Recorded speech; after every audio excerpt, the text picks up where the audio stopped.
Hi, welcome to Give Me the Bible, where God's Word speaks for itself. In this video, we want to talk about what media does to sin and sinful behavior. Because the truth is, in this discussion, how far do we really go? Are we saying, am I saying, that if there is any sin at all in a movie, that means we can't watch it? Well, we'd be a bit in trouble, right? Because that means we can't read the Bible either, because there's a lot of sin in the Bible. There's actually some really hard sins to read about, like in Judges 19 or 2 Samuel 11. Okay, there's some pretty graphic type things, very difficult things. And so, am I saying that any movie with any sin in it we can't watch? Well, I'm not necessarily saying that. I am saying that this is a judgment issue, and I'm not going to give you a list of acceptable movies. I'm not going to give you my own rating system. I'm not going to give you some list of rules to follow. I'm just giving general principles in these videos about our media choices, and just kind of leaving that in your court, putting the ball in your court to make those decisions in a holy way.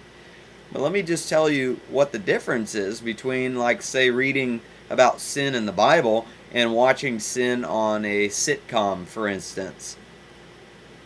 In the media, often, sin is treated in two ways. The media does two things to sin.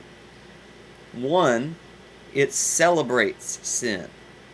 Often in the TV shows and in the movies that we watch, sin is celebrated. It's actually something that's viewed as good. And sometimes this is very subtle.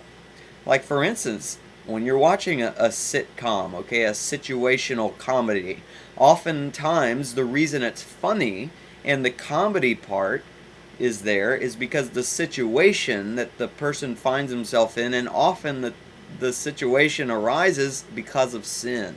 Because, like, for instance, the husband is just lying through his teeth to his wife. And every time he tells a lie, that's a sin. Okay, I know I've talked a lot about cuss words and things like that in these videos, but let's not overlook that lying is a sin. God says that those are among the things that he hates, that are an absolute abomination to him, okay?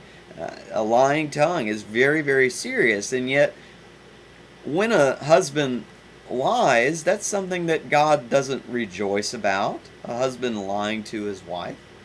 But guess what? When a husband lies on a sitcom, the whole audience just bursts into laughter, and we're cracking up because we know what's going on, and we know he's lying, and we're celebrating that. That's viewed as good. Same thing with, like, for instance, these shows with homosexual couples. Okay, that's viewed as good. That they're just a happy couple and everything's fine. Or maybe it's not that, maybe it's just fornication, that these people they're not married but they're having sex, and that's funny to people, and we like that for entertainment. I want you to notice a principle in Romans chapter 1 when he's talking about, in Romans chapter 1, he's talking about just how sinful the Gentiles are, and he lists all these sins that they've practiced, okay, over the years. Verse 29 being, Romans 1:29, being filled with all unrighteousness, wickedness, greed, evil, full of envy, murder, strife, deceit, malice. They are gossips, slanderers, haters of God. And he just keeps going. But notice what he says in verse 32, and although they know the ordinance of God, that those who practice such things are worthy of death, they not only do the same, but also give hearty approval to those who practice them. In many ways, folks, when we take shows that are full of all kinds of sinful behavior and we watch them for our entertainment, we're in some ways giving approval to that behavior. We're showing that that behavior is fine for us. That doesn't really bother us like it would bother God. In fact, we just love to watch it because it's just so funny to see these people sinning and to see all the horrible things that they get themselves into because of sin. And we just need to be careful. That's how media subtly influences us, by celebrating sin. And the second way media uses sin is that it normalizes sin. We've talked about that in one of our other videos in more detail, but it basically shapes our view of reality, of what is normal. And that's why what our view of normal is today has shifted from what it was 100 years ago. And obviously some of those things are just cultural and they're perfectly fine. They didn't have iPhones back in the 1910s, okay? But I'm talking about sinful things, okay? Things that are so sinful that we just view them as normal today, but it would have absolutely shocked people 100 years ago.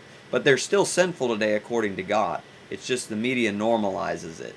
And that's very dangerous. I hope that that's helpful, and I'll see you next time.